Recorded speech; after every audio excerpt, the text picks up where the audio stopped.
कबूतर पालने वाले ये गौर से सुने। रसूल अकरम सल्लल्लाहु अलैहि वसल्लम ने घरों में कबूतर पालने से मना क्यों किया? बिस्मिल्लाहिर्रहमानिर्रहीम। अस्सलामु अलैकुम रहमतुल्लाहि व बरकातुहू। प्यारे दोस्तों, आज की इस वीडियो में हम आपको बताएंगे कबूतर पालने से क्या होता है। प्यारे आका सल्लल्लाहु अलैहि वसल्लम ने कबूतर पालने से क्यों मना किया और कबूतर को शैतान क्यों कहा गया है और कबूतर बद्दुआ क्यों देता है। आप जानते हैं कि हरम शरीफ के कबूतर कहां से आए? रोज़ा रसूल सल्लल्लाहु अलैहि वसल्लम के कबूतर अचानक मरने क्यों लगे थे? क्या कबूतर की बीट पाक है या नापाक? कबूतर का गोश्त खाना जायज है या नाजायज? और अगर कोई शख्स ख्वाब में एक कबूतर देखे तो उसकी ताबीर क्या होगी? हमारी आज की वीडियो में हम आपके साथ कबूतर के हवाले से इंतहाई हैरत अंगेज मालूमात शेयर करने जा रहे हैं। सबके बारे में जानने के लिए आपसे गुजारिश है कि वीडियो को स्किप किए बगैर आखिर तक लाजमी देखिएगा, और अगर आप हमारे चैनल पर नए हैं तो हमारे चैनल को सब्सक्राइब कर लें। दोस्तों, कबूतर एक ऐसा खूबसूरत और दिलकश परिंदा है जो हर किसी को अच्छा लगता है, और यही वजह है कि ये परिंदा अक्सर घरों में पाया जाता है और घरों के अलावा अक्सर मज़ारों पर भी मौजूद रहता है। तफसीर रूहुल बयान में लिखा है कि अल्लाह के पैगंबर हजरत नूह अलैहिस्सलाम की कश्ती जूदी पहाड़ पर ठहरी तो अल्लाह के पैगंबर अलैहिस्सलाम ने तूफान के हालात मालूम करने के लिए एक कौवा भेजा कि जाओ और जमीन का जायजा लेकर आओ कि जमीन पर कितना पानी बाकी है, पानी खुश्क हुआ या नहीं। तो कौवा वहां से उड़ गया और उसे कोई मुर्दार मिल गया और कौवा उस मुर्दार को खाने में मशगूल हो गया और फिर वापस पलटकर नहीं आया। उसे अल्लाह के पैगंबर का हुक्म भूल गया। उसके बाद हजरत नूह अलैहिस्सलाम ने कबूतर को जमीन का जायजा लेने के लिए भेजा, जो वापस आ गया।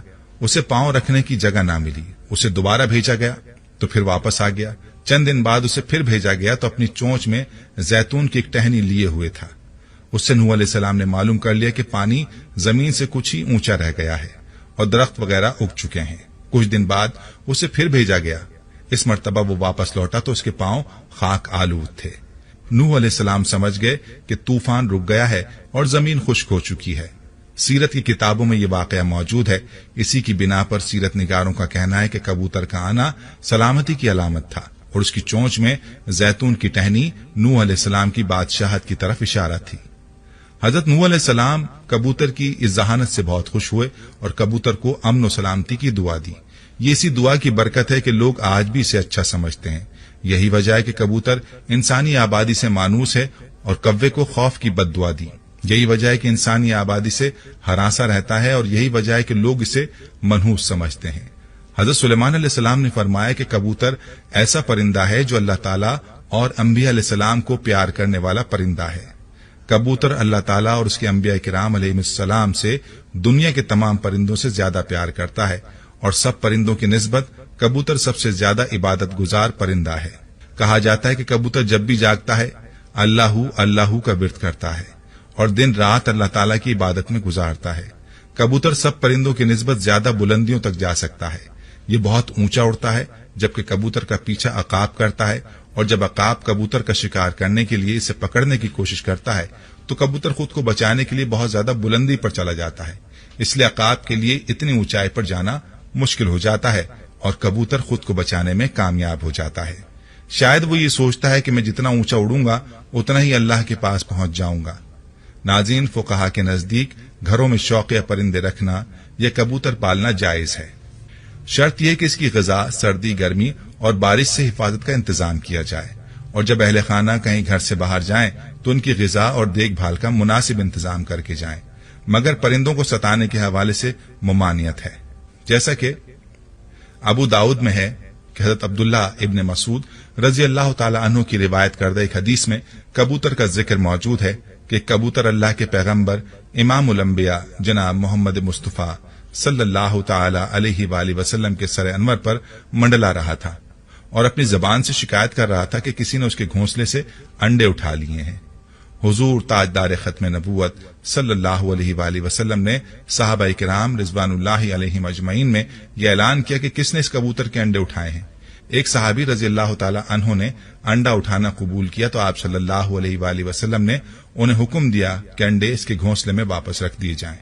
इस रिवायत से मालूम होता है कि परिंदों को सताना नाजायज है, इसलिए इससे रोका गया है। परिंदों की बद्दुआ लगती है, کیونکہ کبوتر بھی ان پرندوں میں شامل ہے جو کہ انبیاء علیہم السلام کا پسندیدہ رہا ہے۔ اس لیے اگر کبوتر کو ستایا جائے تو کبوتر بھی بد دعا دیتا ہے، لہٰذا کبوتر کو ستانے سے اجتناب کرنا چاہیے۔ دوستو، مکہ پاک تو آپ گئے ہوں گے، اگر نہیں گئے تو اللہ سے دعا ہے کہ اللہ تعالیٰ آپ کو اپنے گھر کی زیارت نصیب فرمائے، آمین۔ مکہ مکرمہ میں مسجد الحرام کے اطراف ثواب کی امید سے کبوتروں کی بڑی تعداد کو گندم ڈالتے ہوئے بہت سے لوگ نظر آتے ہیں۔ جیسے ہی اس مقدس شہر کی سرزمین پر پاؤں رکھا جائے تو کبوتروں کے جھنڈ لوگوں کا استقبال کرتے دکھائی دیتے ہیں۔ گردنوں کے نزدیک نیلے یا سبز مائل پروں والے کبوتر خصوصی اہمیت کے حامل ہوتے ہیں، اس لیے احرام کی حالت میں یا اس کے بغیر بھی کسی طور پر ان کبوتروں کا شکار جائز نہیں ہے۔ ان کے شکار یا قتل کی صورت میں فدیہ واجب ہو جاتا ہے۔ ایک روایت میں ہے کہ یہ کبوتر ان کبوتروں کی نسل سے ہیں جنہیں رسول اللہ صلی اللہ علیہ وآلہ وسلم کے غار ثور میں قیام کے دوران غار کے دروازے پر گھونسلے بنا ڈالے تھے اور انڈے دے دیے تھے۔ ایک دوسری روایت کے مطابق حرم مکہ کی کبوتروں کی نسل کا تعلق ان ابابیل پرندوں سے ہے جو سمندر کی جانب سے آئے تھے، اور انہوں نے اپنے پنجے میں پتھر اور کنکریاں تھام رکھی تھیں تاکہ بیت اللہ کو منہدم کرنے کے ارادے سے آنے والے یمن کے بادشاہ کو باز رکھا جائے، کیونکہ وہ بیت اللہ کو منہدم کرنے کی نیت سے آیا تھا۔ یمن کے بادشاہ سے مراد یعنی حبشہ کا بادشاہ، جسے آج کل ایتھوپیا کہا جاتا ہے۔ ایتھوپیا کا پرانا نام حبشہ ہے۔ دوستو، ایک مرتبہ انتظامیہ نے مسجد نبوی صلی اللہ علیہ وآلہ وسلم کے حرم انور کو صاف ستھرا رکھنے کی نیت سے فیصلہ کیا کہ حرم شریف میں کبوتروں کے لیے دانہ بالکل نہ ڈالا جائے۔ اسی طرح کبوتر دانوں کی تلاش کے لیے دوسری طرف منتقل ہو جائیں گے۔ اس حکم پر عمل تو کیا گیا تو کئی دنوں تک دانہ نہیں ڈالا گیا، لیکن کبوتروں کا گنبد خضرا سے محبت کا یہ عالم تھا کہ بھوک سے مر رہے تھے، لیکن آستانہ رسول اللہ صلی اللہ علیہ وآلہ وسلم چھوڑنے کے لیے تیار نہ تھے۔ اہل مدینہ نے اپنی آنکھوں سے یہ عشق و محبت بھرا منظر دیکھا، پھر دنیا میں یہ بات شہرت پکڑ گئی تو لوگوں نے حکومت سے درخواست کی کہ ان کبوتروں کو دانہ ڈالنے کی اجازت دی جائے، تو پھر حکومت نے حسب سابق کبوتروں کو دانہ ڈالنا شروع کر دیا۔ دوستو، کبوتروں کی جو بیٹ ہوتی ہے وہ پاک ہے، اور چادر کے جس حصے پر لگی ہو صرف اسی حصے کو دھو لیں، باقی پورا چادر دھونا ضروری نہیں۔ اس کا گوشت کھانا بھی جائز ہے اور حلال ہے۔ دوستو، اب بات کرتے ہیں کہ پیارے آقا صلی اللہ علیہ وآلہ وسلم نے کبوتر پالنے سے منع کیوں کیا۔ امام بخاری رحمۃ اللہ علیہ ادب المفرد میں حضرت ابو ہریرہ رضی اللہ عنہ سے روایت کرتے ہیں کہ نبی کریم صلی اللہ علیہ وآلہ وسلم نے ایک شخص کو کبوتر کے پیچھے لگا ہوا دیکھا تو فرمایا، شیطان شیطان کے پیچھے لگا ہوا ہے۔ اس حدیث میں کبوتر کو شیطان کہنے کا مطلب یہ ہے کہ کبوتر یا دیگر پرندے اڑانے کو مشغلہ بنانے والا اور ہر وقت ان کے ساتھ مشغول رہنے والا عموماً فرائض اور دیگر عبادات کی ادائیگی سے غافل ہو جاتا ہے۔ چونکہ اس غفلت کا سبب کبوتر اڑانے کا مشغلہ ہوتا ہے، لہذا کبوتر بازی کے مشغلے کو ہی شیطانی عمل سے تعبیر کیا گیا ہے۔ اگر کبوتر بازی آپ کو اللہ اور فرائض سے دور کر دے تو اس صورت میں اس کو سخت ناپسند کیا گیا ہے۔ اب اگر خواب میں کبوتر دیکھنے کی تعبیر کی بات کی جائے تو خواب میں کبوتر کی تعبیر امین، صادق، اچھے دوست اور باوفا محبوب سے دی جاتی ہے۔ بس اوقات خواب میں کبوتر کا نظر آنا ایسی بابرکت، حسین و جمیل عورت کی طرف اشارہ ہوتا ہے جو کہ اپنے شوہر کے علاوہ کسی اور کی خواہش مند نہ ہو۔ اگر خواب میں کبوتر کسی مریض کے سر پر بیٹھا ہوا دکھائی دے تو اس کی تعبیر مریض کی موت سے بھی دی جاتی ہے۔ اگر آدمی کبوتر اور کبے کو ایک جگہ جمع کر کے یعنی ان کو ایک جگہ دیکھ لے تو تعبیر یہ ہوگی کہ وہ قوم کی قیادت کرے گا، کیونکہ ہر وہ چیز جو خواب میں اپنے غیر جنس کے ساتھ جمع ہو اس کی تعبیر قیادت سے ہوتی ہے۔